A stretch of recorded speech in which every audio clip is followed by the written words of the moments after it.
అందరికీ నమస్కారం. నేను మీ కందగట్ల పరశురాం నేత.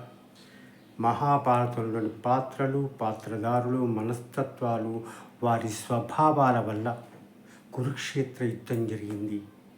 ముగిసిన యుద్ధం తరువాత కురుక్షేత్రం నుంచి ఈ తరం ఏం నేర్చుకోవచ్చో తెలుసుకున్నాము.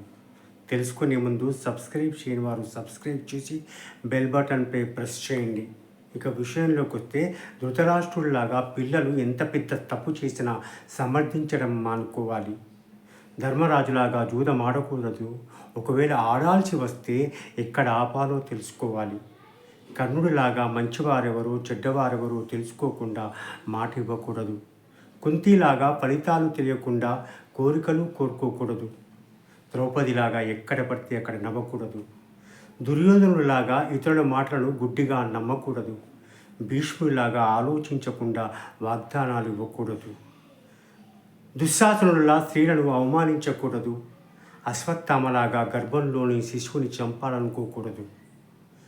కురువంశ నాశనాన్ని లక్ష్యంగా చేసుకొని శకుని తెలివైన మాయావి, కపటదారి, అసూయ కుట్రల వల్ల ఒక గొప్ప రాజ్యం కుప్పకూలింది.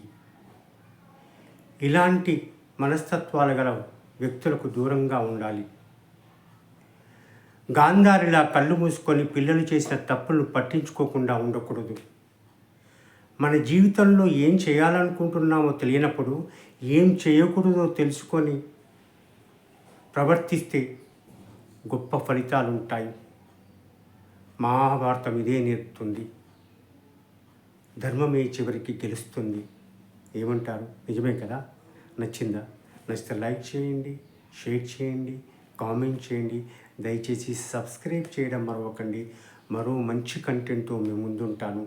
అంతవరకు సెలవు. ధన్యవాదాలు. జై హింద్, జై భారత్.